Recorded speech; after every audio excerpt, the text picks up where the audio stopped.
ओम नमः शिवाय। शिव जी सदा सहाय। ओम नमः शिवाय। गुरु जी सदा सहाय। रुद्र संहिता के सती खंड अध्याय 11 और 12।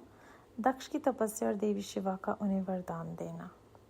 नारद जी ने पूछा, पूज्य पिताजी, दृढ़तापूर्वक उत्तम व्रत का पालन करने वाले दक्ष ने तपस्या करके देवी से कौन कौन सा वर प्राप्त किया था तथा वह देवी किस प्रकार दक्ष की कन्या हुई? ब्रह्मा जी ने कहा, नारद, तुम धन्य हो। इन सभी मुनियों के साथ भक्ति पूर्वक इस प्रसंग को सुनो। मेरी आज्ञा पाकर उत्तम बुद्धि वाले महाप्रजापति दक्ष ने क्षीर सागर के उत्तर तट पर स्थित हो देवी जगदम्बा को पुत्री के रूप में प्राप्त करने की इच्छा तथा उनके प्रत्यक्ष दर्शन की कामना के लिए उन्हें हृदय मंदिर में विराजमान करके तपस्या प्रारंभ की। दक्ष ने मन को संयम में रखकर दृढ़ता पूर्वक कठोर व्रत का पालन करते हुए शौच संतोष आदि नियमों युक्त हो 3000 दिव्य वर्षों तक तप किया। वे कभी जल पीकर रहते, कभी हवा पीते और कभी सर्वदा उपवास करते थे। भोजन के नाम पर कभी सूखे पत्ते चबा लेते थे। मुनि श्रेष्ठ नारद तदनंतर यम नियम आदि से युक्त हो जगदम्बा की पूजा में लगे हुए। दक्ष को देवी शिवा ने प्रत्यक्ष दर्शन दिया। जगन्मयी जगदम्बा का प्रत्यक्ष दर्शन पाकर प्रजापति दक्ष ने अपने आप को कृत्य माना। वे कालिका देवी सी पर आरूढ़ थी। उनकी अंग कांति श्याम थी, मुख बड़ा ही मनोहर था। वे 4 भुजाओं से युक्त थी और हाथों में वर्द, अभय, नील, कमल और खड़ग धारण किए हुए थी। उनकी मूर्ति बड़ी मनोहरिणी थी। नेत्र कुछ कुछ लाल थे। खुले हुए केश बड़े सुंदर दिखाई देते थे।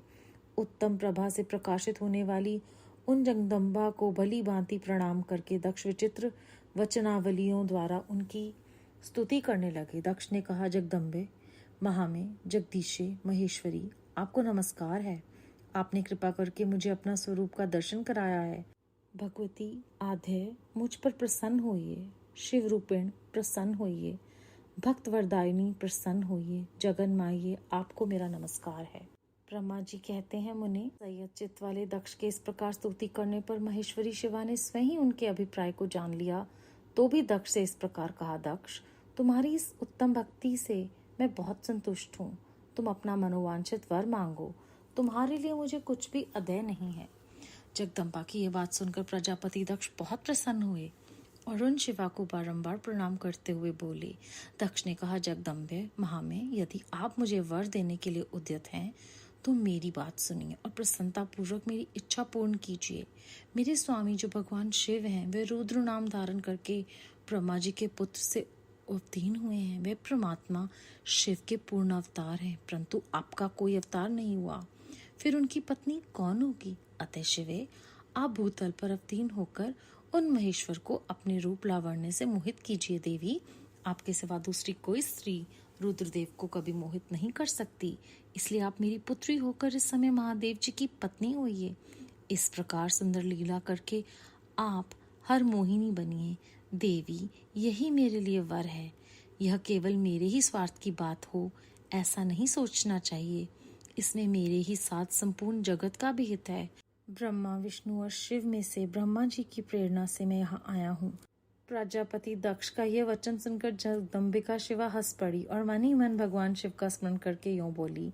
देवी ने कहा, तात प्रजापति दक्ष, मेरी उत्तम बात सुनो। मैं सत्य कहती हूँ, तुम्हारी भक्ति से अत्यंत प्रसन्न हो तुम्हें संपूर्ण मनोवांछित वस्तु देने के लिए उद्यत हूँ। दक्ष, यद्यपि मैं महेश्वरी हूँ तथापि तुम्हारी भक्ति के अधीन हूँ। तुम्हारी पत्नी के गर्भ से तुम्हारी पुत्री के रूप में मैं अवतीर्ण होंगी, इसमें संशय नहीं। अनग, मैं अत्यंत दुस्सह तपस्या करके ऐसा प्रयत्न करूंगी जिससे महादेव जी का वर पाकर उनकी पत्नी हो जाऊं। इसके सिवा और किसी उपाय से कार्य सिद्ध नहीं हो सकता, क्योंकि वे भगवान सदाशिव सर्वथा निर्विकार हैं, ब्रह्मा और विष्णु के भी सेव्य हैं, नित्य परिपूर्ण रूप ही हैं। मैं सदा उनकी दासी और प्रिया हूँ। प्रत्येक जन्म में वे नाना रूपधारी शंभु ही मेरे स्वामी होते हैं। भगवान सदाशिव आपने दिए हुए वर के प्रभाव से ब्रह्मा जी की प्रकृति से रुद्र रूप में अवतीर्ण हुए हैं। मैं भी उनके वर से ही उनकी आज्ञा के अनुसार यहाँ अवतार लूंगी। तात, अब तुम अपने घर को जाओ। इस कार्य में जो मेरी दूती अथवा सहायिका होगी उसे मैंने जान लिया है। अब शीघ्र ही मैं तुम्हारी पुत्री होकर महादेव जी की पत्नी बनूंगी। दक्ष से यह उत्तम वचन कहकर मन ही मन शिव की आज्ञा प्राप्त करके देवी शिवा ने शिव के चरणाविंदों का चिंतन करते हुए कहा, प्रजापति, परंतु मेरा एक प्रण है, उसे तुम्हें सदा मन में रखना चाहिए। मैं उस प्रण को सुना देती हूँ, तुम उसे सत्य समझो, मिथ्या न मानो। यदि कभी मेरे प्रति तुम्हारा आदर घट जाएगा, तब उसी समय मैं अपने शरीर को त्याग दूंगी, अपने स्वरूप से लीन हो जाऊंगी अथवा दूसरा शरीर धारण कर लूंगी। मेरा यह कथन सत्य है प्रजापति। प्रत्येक सर्ग या कल्प के लिए तुम्हें यह वर दे दिया गया, मैं तुम्हारी पुत्री होकर भगवान शिव की पत्नी होंगी। मुख्य प्रजापति दक्ष से ऐसा कहकर महेश्वरी शिवा उनके देखते देखते वहीं अंतर्ध्यान हो गई। दुर्गा जी के अंतर्ध्यान होने पर दक्ष भी अपने आश्रम को लौट गए और यह सोचकर प्रसन्न रहने लगे कि देवी शिवा मेरी पुत्री होने वाली हैं। इस अध्याय में हमने फिर से जाना कि हमें व्रत, संयम और तपस्या करके परमात्मा को जब हम अपने हृदय में बसा लेते हैं तो वो उसी रूप में हमें दर्शन देते हैं। किस प्रकार कठिन तपस्या कर कर दक्ष जी ने माँ का दर्शन प्राप्त किया। उन्होंने संयम रखा, कितने कठोर तप किए, कभी जल पिया, कभी केवल हवा पी और उपवास किया, और 3000 वर्षों का दृढ़ता पूर्वक जब उन्होंने व्रत किया तब उन्हें माँ के दर्शन हुए। और प्रत्यक्ष दर्शन पाकर देवी ने ये कहा कि जो भी होगा वो उन्हीं की वजह से होगा। भाव महादेव जी से ही वर पाकर वो पत्नी बनेंगी, उनके अलावा कोई ये कार्य सिद्ध नहीं कर सकता।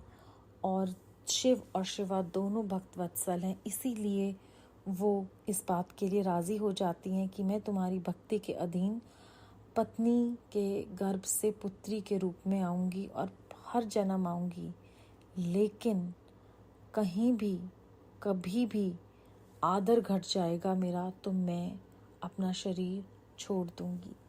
फिर इसमें एक बहुत गहरी बात बड़े सरलता से देवी माँ कहती हैं कि मैंने अपनी एक दूती चुन ली है जो मेरी सहायिका होगी, और वो कौन होगी ये मैंने जान लिया। तो हम सबको हमारी आध्यात्मिक यात्रा में आगे बढ़ाने के लिए उस परम पिता परमेश्वर ने किसी न किसी को चुना है। ये हम उन्हीं की कृपा से जान पाते हैं। अगर उनको हमें आगे लेकर जाना है तो वो अपने चुने हुए गणों को हमारी ज़िंदगी में भेजते हैं और हमें ये आध्यात्मिक यात्रा के अगले पड़ाव पर ले जाते हैं। उन चुने हुए लोगों के द्वारा हमारा मार्गदर्शन करते हैं और हमें पता भी नहीं चलने देते कि वो ये सब कुछ कर रहे हैं। ये इतनी सहजता और सरलता से वो करते हैं, हमें बाद में समझ आता है कि ये सब हमारी इस आध्यात्मिक उन्नति के लिए उन्हीं का रचा हुआ है। बेअंत शुक्राना संगत जी का जिन जिन को गुरु साहब ने हम सब की जिंदगियों में भेजा है इस आध्यात्मिक यात्रा में उनके पास आने में मदद करने के लिए। बेअंत शुक्राना।